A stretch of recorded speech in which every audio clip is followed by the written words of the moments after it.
2019 అధికారంకి వచ్చినప్పుడు ఏ కమిటీలు ఉన్నాయి, ఏ వేసాం, ఎంతమంది మన పార్టీలో సర్పంచులుగా ఎంపీటీలుగా ఉన్నాం, లేనప్పటికి కూడా అంత మెజార్టీలతో మీరు కానీ జగన్మోహన్ రెడ్డి కానీ అందరినీ కూడా గెలిపించాం కదా అని చెప్పని చాలామంది గ్రామ స్థాయిలో మేము వెళ్ళినప్పుడు కార్యకర్తలు మాతో చెప్పడం జరుగుతుంది.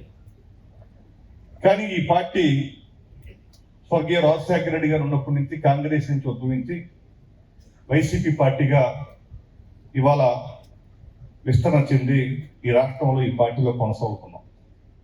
ఆ రోజు జాతీయ పార్టీలో ఉన్నప్పుడు ఏ రకంగా అయినా సరే సాగాయి, కానీ ఇవాళ ప్రాంతీయ పార్టీగా సంస్థాగతంగా కింద స్థాయిలో గ్రామ స్థాయిలో ఉన్నటువంటి పునాదులు మనం వేసుకోవాలి అని చెప్పి మరి మేధావులందరూ కూడా మన పార్టీ అధ్యక్షుడు శ్రీ జగన్మోహన్ రెడ్డి గారు అందరూ కూడా క్షుణ్ణంగా ఆలోచన చేశారు.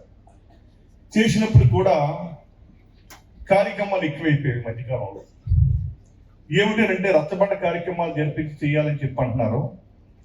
కింద సంవత్సరం ఏప్రిల్లో బాబు షూరిటీ మోసం గ్యారెంటీ అంటే రచ్చబండ కార్యక్రమాల్లో గ్రామాల్లోకి వెళ్ళి మా కాన్షియస్ వరకు మేము ఇంచుమించులో 50% 60% కమిటీలు వేయడం జరిగింది. తర్వాత మెడికల్ కాలేజీల మీద రచ్చబండ జరిగించమంటే అప్పుడు ఉన్నటువంటి ఒక 10% కమిటీలు వేయడం జరిగింది. మళ్ళీ రచ్చబండ చేస్తాం, ఎందుకంటే గ్రామాల్లోకి ఎన్నిసార్లు వెళ్తున్నాం. కానీ మనం ఓడిపోయినప్పటికి ఇన్ని సంక్షేమ కార్యక్రమాలు చేసినప్పటికి కూడా సూపర్ 6 అని చెప్పిన మోసమైనటువంటి 6 హామీలతోనే 6 మాసాల్లోనే పార్టీని ఇన్ని ప్రభుత్వ డబ్బు మన డబ్బు పథకాలు పోయినప్పటికి కూడా ఇంతమందిని శ్రమించి గడప గడపగా అని చెప్పి ఒక 6 మాసాల సంవత్సరం కాలంలో గ్రామాల్లో తిరిగినప్పటికి కూడా పార్టీ ఇప్పుడు కూడా 2014లో చవి చూసినటువంటి వాటాన్ని మనం చవి చూసాం. ఇవాళ ఏంటంటే గ్రామాల్లో ప్రజలు ఎక్కువ పథకాలు చేసినా సరే, ఎక్కువ పనులు చేసినప్పటికి కూడా ఇవాళ అబద్ధాలకే ఆకర్షణ ఇచ్చారు చెప్తే మనం ఇన్ని పథకాలు చేసాం, ఈ పథకాలకి ఎవరు కూడా మనకు బ్రహ్మరథం కట్టలేదు. అందుకని ఇవన్నీ కూడా పెద్దలందరూ కూడా ఇవన్నీ మనం చెప్పక్కర్లేదు. పెద్దలు బొత్స సత్యనారాయణ గారు కానీ, వీరభద్రస్వామి గారు కానీ, కన్నబాబు గారు కానీ, కుంభార రఘుబాబు గారు కానీ అందరికి తెలుసు. మీ అందరూ చక్కనైనటువంటి ఆలోచన చేసి మనందరం కూడా ఈ పార్టీలో ఉన్నాం. పార్టీ పటిష్టంగా ముందుకు తీసుకెళ్ళాలి. ఎందుకంటే ఒక టర్మ్ గవర్నమెంట్ లో రాకపోయినా సరే రెండో టర్మ్ మళ్ళీ గవర్నమెంట్ లో రావాలని కసిగా తెలుగుదేశం కార్యకర్త పనిచేస్తాడు. మన కార్యకర్త ఒకసారి గవర్నమెంట్ లోకి వచ్చితే రెండోసారి బేలా పడిపోతాడు. దానికి కారణం ఏమిటని చెప్పని పెద్దలందరూ ఆలోచన చేయాలి. ఎందుకంటే తెలుగుదేశంలో అన్నగారు పార్టీ పెట్టిన దగ్గర నుంచి చంద్రబాబు నాయుడు దగ్గర దీని కూడా ప్రతి ఒక్కరు కూడా రాజకీయంగా ఎదిగారు, ఆర్థికంగా ఎదిగారు. మన పార్టీలో కూడా ఆ ఆలోచన పెద్దలందరూ చేయాలి. ఇద్దరుసారి 2019లో మన అధికారం వచ్చి ఈ రోజు వరకు కూడా మన తాలూకా పార్టీ తాలూకా అధికారికంగా మంచి కార్యక్రమాలు చేసాం. పార్టీ బలోపేతం చేసుకోవడం మన నాయకులు చేసినట్టు చెప్తే పార్టీ మీద ఇంకో రకమైనటువంటి ఆలోచనలు ఎవరికి కూడా కలగలేదు. మరి ఇప్పుడిప్పుడే ఇవాళ 19 మాసాలు 20 మాసాల్లోనే ఇవాళ పార్టీ అది కూటమి పార్టీ అధికారానికి వచ్చి చీ చీ చీ అని అందరూ కూడా కొడతారంటే ఇంత ప్రతిపక్షాన్ని ఇవాళ పార్టీ ఇంత ఇవాళ ఇబ్బంది కూడుకున్నటువంటి వ్యతిరేకతను కూడగట్టుకుందంటే మనందరం గమనించాలా. ఆ రోజున మనం పార్టీలో ఉన్నప్పుడు జగన్మోహన్ రెడ్డి గారు మనం గెలిచాం, సర్పంచ్గా గెలిచాం, మనకి ఏమీ లేవు, మన గ్రాంట్లు లేవు, అవి లేవు అన్నారు.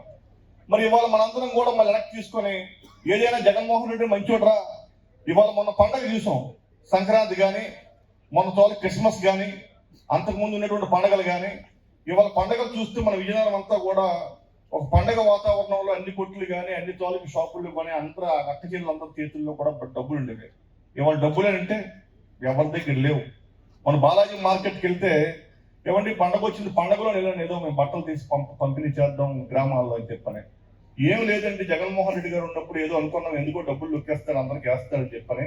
ఆ రోజే బాగున్నాయి సార్ వ్యాపారాలు, నిన్ను ఇవాళ ఒక్కరు రాలేదు సార్, మా వ్యాపారాలు ఏమి లేవు సార్ అని చెప్పాను.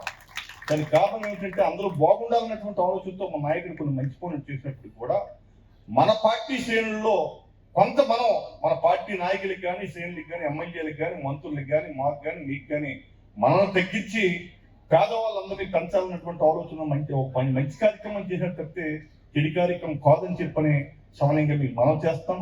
మళ్ళీ ఇప్పుడు ఎలక్షన్ పెడితే మొన్న వచ్చినటువంటి వైనాట్ 175 అన్నారు కదా, గ్యారెంటీగా వచ్చి తీరుతాయి. ఎందుకంటే గ్రామాలన్నింటిలో కూడా ఎప్పుడు ఎలక్షన్ వస్తే అప్పుడు చేద్దాం అన్నటువంటి. అయితే కొంతమంది గ్రామాలు అన్నారు, అయ్యా ఈ పెన్షన్ రాలేదని చెప్పి నన్ను ఎవరు అనట్లేదని చెప్పని. ఎందుకు అనట్లేదంటే వాళ్ళు మోసపోయారు. నిన్నటి నాటిన మనం ఏమిటంటే పళ్ళు కసెక్కిపోయినట్టుగా పథకాలు ఇచ్చాం. ఎవడిస్తాడో ఎందుకు ఇస్తాడో పథకాలు ఏమి ఇస్తాడంటే సంవత్సరానికి ఒక ఇంటికి 1,50,000 దగ్గర నుంచి 5 లక్షల వరకు ఇంటికి వచ్చాయి. వచ్చిస్తే డబ్బు ఎవరు వేస్తారో తెలియదు. మనం గ్రామాల్లోకి వెళ్ళి ఇది మా జగన్మోహన్ రెడ్డి గారు వేసిన పుస్తకాలు పెట్టి చదివితే అప్పుడు మన ఎంపీడీ సర్పంచ్లో వీడికి ఎంత డబ్బు వచ్చిందని వీడికి మన కార్యకర్తలు కొందరికి ఏంటంటే వీడికి వచ్చిందని చెప్పినటువంటి ఆలోచన లేదు, వీడికి వచ్చిందని ఆనందం లేదు.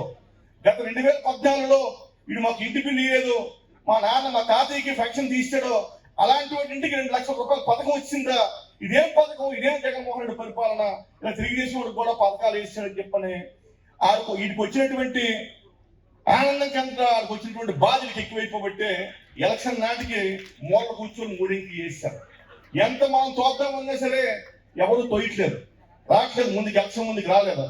ఊరికయ్యా ఎందుకు వచ్చింది వాళ్ళని మమ్మల్ని సమానంగా చూశాడు జగన్మోహన్ రెడ్డిని. ఆ రోజు పెద్దలందరూ చెప్పారు, మన సత్యబాబు గారు అట్లా అందరూ ఉన్నాం, రాజశేఖర రెడ్డి గారు ఉన్నప్పుడు కూడా శాసనేషన్ 3 పెట్టాడు, ఇలాగే అందరికి వేసాడు, వేస్తే 2009లో వచ్చినప్పటికీ ఏ పార్టీకి ఆ పార్టీ ఓట్లు వేసుకున్నారని చెప్పని. నిజంగా తెలుగుదేశం చదువుకునే నాయకులు ఆ 2004 దగ్గర నుంచి ఇవాళ 19 వరకు అదృష్టవంతులు. ఎందుకంటే వాళ్ళ అధికారం ఉన్నప్పుడు వాళ్ళదే పెత్తనం, మన అధికారం ఉన్నప్పుడు వాళ్ళదే పెత్తనం. మనం ఇప్పుడు సమానమైనటువంటి పరిస్థితి అయిపోయింది మనకి. అందుకని ఇవన్నీ కూడా పరిస్థితులు అందరూ వచ్చారు. మరి ఉత్తరా వచ్చినప్పుడు ఎలాంటి పునరావృతం అవ్వకూడదు. నిజంగా జగన్మోహన్ రెడ్డి గారి విజనం, ఆయన చేసే సంక్షేమ కార్యక్రమాలు ఇవాళ గ్రామాల్లో చూస్తే, ఇవాళ స్వతంత్రం వచ్చి 76 సంవత్సరాలు 77 సంవత్సరాల్లో మన పాఠశాలలో టీచర్లు అందరూ కూడా అయ్యా తాడి చెట్లు ఇవ్వండి, కమ్మి ఇవ్వండి, సాల ఇవ్వండి, పిల్లలందరికీ కూడా బడి చెప్పడానికి వాళ్ళ పిల్లలందరూ ఎండలో ఉంటున్నారు, సాలలు వేస్తే కానీ ఇవాళ క్లాసులు చెప్పలేమనేవారు. ఇవాళ మన గ్రామాల్లో పాఠశాల కానీ హాస్పిటల్ చూస్తే నాడు నేడు కింద నిజంగా ఒక ముఖ్యమంత్రి తలుచుకుంటే శ్రీమంతుడు సినిమాలో చూసాం, 3 గంటల్లో ఊరు అభివృద్ధి చేశాడు. ఒక ముఖ్యమంత్రి చూసుకుంటే రాష్ట్రంలో పాఠశాలలు, సచివాలయాల్ని, హాస్పిటల్ని ఈ రకంగా అభివృద్ధి చేయొచ్చునని చెప్పని చూపించిన ఏకైక ముఖ్యమంత్రి భారతదేశంలో జగన్మోహన్ రెడ్డి గారు. అందుకని ఆయన 30 సంవత్సరాలు ముఖ్యమంత్రిగా ఉండాలి. చిన్న తప్పుదాలు, చిన్న పొరపాట్లు ఏంటంటే నేల వీడి సాగు చేస్తాం. ఇవాళ కాపుకాయ వచ్చినప్పుడు కార్యకర్త ఎంత కష్టం వచ్చినా సరే ఎలక్షన్లో కొంతమంది అంటారు అధికారులకు అన్యాయం చేశాడు, టీచర్లకు అన్యాయం చేశాడు, అందుకే జగన్మోహన్ రెడ్డి ఓడిపోయాడు అని. టీచర్లకు అన్యాయం చేయలేదు. టీచర్లకు ఏం చెప్పారంటే బాత్రూంలు పరిశుభ్రంగా ఉన్నాయా లేదా, నువ్వు టైంకి వెళ్ళావో లేదా, కోడిగుడ్లన్నీ కూడా పిల్లలకు సరిగా 100 కోడిగుడ్లు వండావా లేదా కూడా తీయమంటారు. తీయమంటే వాళ్ళు బాధపడిపోయారు. ఇవాళ వాళ్ళకి ఏమైంది, బడి వస్తాబట. ఇవాళ వచ్చినప్పుడు పిల్లలందరికీ జడలు వేసి బొట్లు పెట్టి కాలుకేమో గోళ్ళన్నీ కూడా కట్ చేసి ఎంతకంటే పని ఒత్తిడి అయిపోయింది. ఇంకా ఎందుకు వచ్చిందా జగన్మోహన్ రెడ్డి బాగుంది, ఆ రోజే బాగుంది పరిపాలన. ఇవాళ వచ్చినటువంటి ఈ 2 సంవత్సరాల్లో టీఏ లేదు, డిఏ లేదు, ఏ రకమైనటువంటి హెచ్ఆర్ఏ లేదు, ఏమీ లేదు. ఇవాళ సతాయించేస్తుంటే ఆయన ఉన్నప్పుడు పాఠశాలలు బాగున్నాయి, భోజనం బాగుంది, స్టాండర్డ్ విద్య ఉందని చెప్పని. ఆ రోజు జగన్మోహన్ రెడ్డి ఉన్నప్పుడు రాష్ట్రం మొత్తం మీద పాఠశాలలో 100% పిల్లలు చదివారు. ఆవిడ విద్యాశాఖ మంత్రిగా మన బొత్స సత్యనారాయణ గారి ఫాదర్లు ఉన్నారు. ఇవాళ 50% పిల్లలందరూ కూడా మళ్ళీ ప్రైవేట్ పాఠశాలకు వెళ్ళిపోయారు. గవర్నమెంట్ పాఠశాలలు అన్ని బోసిపోయాయి. అప్పటికి ఇప్పటికి తేడా ఎంత, మనం పెట్టినటువంటి సచివాలయంలో కూడా బోసిపోయాయి. చక్కగా కలకల్లాడుతూనే పచ్చగా 14 మంది అధికారులు ఉండేవారు సచివాలయంలో. ఇవాళ సచివాలయం 4. ఆ వాళ్ళు మనం ఉన్నటువంటి ఫైబర్ కేబుల్ వేయించాం, అవన్నీ కట్ చేస్తాం, అన్నీ పోయింది. వ్యవస్థ అంతా కూడా చిన్న భిన్నం అయిపోయింది. ఎలాగ చేయాలో, ఎందుకంటే చంద్రబాబు నాయుడు గారికి ఒకటే ఉద్దేశం, ఎప్పుడు కూడా పేదవాడు బాగుపడకూడదు, రైతు బాగుపడకూడదు, గ్రామాలు బాగుపడకూడదు. వీరు బాగుపడి వీరికి ఆర్థికమైనటువంటి బలోపేతం చేస్తే రాజకీయ చైతన్యం వచ్చి తిరుగుబాటు వస్తుందని చెప్పినట్టు ఆలోచనతో దుర్మార్గమైన పరిపాలన. ఇవాళ ఏం చేస్తారు, ఎంత వస్తే అంతా దోచుకోవడం తప్పితే ఏది చేయట్లేదు. ఇవాళ సపోజ్ మాకు నెల్లిమర్ల మండలం ఉంది, అన్నదాత సుఖీభవ అంటే మంది రైతు భరోసా 19,677 మందికి ఇయ్యాల, 8,700 మందికి వేశారు. ఆ రోజు నుంచి ఈ రోజు వరకు కూడా విడతల గారికి కూడా గ్రామాల్లో ఉన్నటువంటి వాళ్ళందరూ కూడా ఏవో ఫోన్ చేస్తారు. ఆ రోజు సచివాలయం ఉన్న రైతు భరోసా కేంద్రాల్లోకి వెళ్ళి మాకు ఈ రైతు భరోసా పథకం రాలేదంటే అప్లోడ్ చేస్తే పథకం వచ్చేది. ఇవాళ ఏం చేస్తారంటే ఏవో కడితే మాకు అప్లోడ్ చేస్తూ రేపు వస్తే ఎల్లుండి వస్తే, రేపు వస్తే ఎల్లుండి వస్తుందని చెప్పంటారు. 8,700 మందికి వచ్చింది. సగం పైగా రైతులకు రాకపోయినా సరే ఇవాళ మన లీడర్ దగ్గరికి వచ్చి అయ్యా మాకు ఇది రాలేదని చెప్పి అడగలేదు. ఎందుకంటే అది మోసపోయాడు, తప్పు చేశాడు. ఓ జగన్మోహన్ రెడ్డి గారు ఒక వాళ్ళగా పలక మీద పేరు వేశారు కాబట్టి నీ భూమి తీసుకుంటాడు జగన్మోహన్ రెడ్డి గారు, నీ భూమి ఆస్తిని తీసుకుంటాడు అనగానే ఇవాళ ఈ పథకాలన్నీ పోయి అబద్ధం మాటలు నమ్మాడు కాబట్టి ఇవాళ మన లీడర్ దగ్గరికి వచ్చి యూరియా రాలేదని గాను, ఈ పెన్షన్ రాలేదు కానీ గ్రామాల్లో ఎవరు చెప్పట్లేదు. మీకు వాళ్ళు చెప్తాను రా, నాకైతే చెప్పలేదు, ఈ గ్రామాల్లో ఉంటాను. ఎందుకంటే ఇవాళ తెలుసుకుంటారు. రేపు ఎలక్షన్ ఎప్పుడు వస్తే అప్పుడు తిరుగుబాటు చేద్దాం అనేటువంటి ఆలోచనలో నేను చూశారు. మొన్నటి నాటి ఎలక్షన్ అయిపోయిన దగ్గర నుంచి ఇప్పటి వరకు కూడా శ్రావణ మాసం చూశారు, క్రిస్మస్ చూశారు, దసరా చూశారు, దీపావళి చూశారు, సంక్రాంతి 2 చూశారు.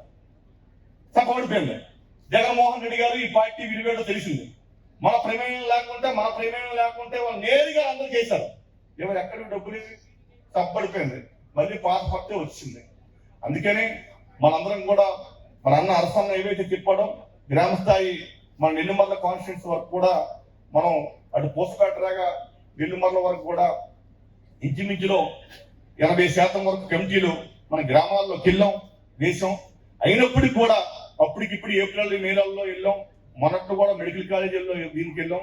మళ్ళీ రేపటి నుంచి కూడా ఈ మధ్యన ప్రతి గ్రామాల్లో కూడా ఉన్నటువంటి కాన్స్టిట్యూన్స్ లో 20 మంది అబ్జర్వర్లు ఏమన్నారు పరిశీలకుల్ని వాళ్ళు కూడా నియామకం చేసి మనం టీమ్ గా మొన్న ఎలాగైతే వెళ్ళామో అన్ని గ్రామాలు కూడా మొన్న వేసినప్పుడు కూడా ఆ మొన్న వేసిన కమిటీలో ఉన్నటువంటి సభ్యుడు మళ్ళీ మనకు ఉన్నాడా, మళ్ళీ ఈ లోపు ఏమైనా సరే ఆ తాలూ కూటమి ప్రభుత్వంలో గెలిపోయాడా ఉన్నాడా లేదో చెక్ చేసుకొని మళ్ళీ కమిటీలన్నింటినీ కూడా మళ్ళీ పునఃపరిశీలన చేసి మళ్ళీ త్వరగతిగా వేయడానికి మరి మనం మీ అందరూ కూడా సహకరించాలా. మాతో పాటు ఉన్నటువంటి అన్ని కాన్స్టిట్యూన్స్ కూడా సహకరించాలా. మరి గతంలో మాకు ఈ ఉద్యోగస్తుల్లో కూడా చాలా మంది 50% స్టార్ట్ అయింది. వీళ్ళందరినీ కూడా మనం సరి చేసుకొని మన కార్యకర్తలు మనం సరి చేసుకొని కాపాడుకుంటే మళ్ళీ 100% పాటు 175 సీట్లు కూడా రాబోతున్న ఎలక్షన్ లో అన్ని కూడా మనం గెలుస్తామని చెప్పని ఇవాళ చెప్తున్నాం. మరి రాబోతున్న స్టార్టర్స్ కూడా మనం రెడీగా ఉండమని చెప్పంటారు. నాకు తెలిసి అయితే 100% కూడా స్థానిక కట్టలేరు. పెట్టినప్పుడు కూడా మనం సిద్ధంగా ఉండాలి. ఎందుకంటే మన తాలూకు పదవి ఉంటేనే మన సర్పంచ్ గా మన ఎంపీటీసీ ఉంటేనే మన గ్రామాల్లో కొంచెం అధికారు ఆర్ఐఓ లేకపోతే ఎంఆర్ఓ వస్తే ఏమండి ఎంపీటీసీ గారు ఏమండి సర్పంచ్ గారు అని చెప్పి మనకి ఏమైనా ఇన్ఫర్మేషన్ ఇస్తా చెప్తే మనం ఆ పదవులు వదిలిస్తే మనల్ని ఎవరు కూడా గౌరవించరు. కాబట్టి మరి ఎంత ఏదైనప్పుడు కూడా గ్రామాల్లో మనం చక్కగా ఈ కమిటీలన్నింటినీ కూడా ఆ కమిటీల్లో ఉన్నటువంటి వాళ్ళు సోదరులు కుంభారావు గారు చెప్పారు, వాళ్ళందరికీ ఇన్సూరెన్స్ చేస్తారు, ఏ కష్టం వచ్చినా చూస్తారు. మన సోదరులు అరసుగా చెప్పారు, మరి వాళ్ళందరికీ కూడా ఐడి కార్డు కూడా ఇస్తారు. వాళ్ళందరికీ కూడా సకాలంలో మనం అన్ని కమిటీలు వేసి వాళ్ళందరితో ప్రూఫ్స్ ఫోటోలు అన్ని కూడా ఇచ్చి సకాలంలో ఈ జిల్లాలో రాష్ట్రంలో ఏదైతే 2019లో 9 కూడా మనం గెలిపించి ఎంపీని గెలిపించామో అలాగే సకాలంలో మరి పెద్ద బొత్త సత్యనారాయణ గారు చంద్రశేఖర్ గారి ఆధ్వర్యంలో మన జిల్లాలో ఉన్నటువంటి అన్ని కాన్స్టిట్యూన్సీ కమిటీలు కూడా సకాలంలో పూర్తి చేసి వెంటనే ఇవ్వాల్సిందిగా దానికి మీ అందరూ కూడా సహకరించవలసిందిగా కోరుకుంటూ local to global news at your fingertips. మీ చేతిలో ఒక ఆయుధం. Download raw TV app. Media legend Ravi Prakash is back.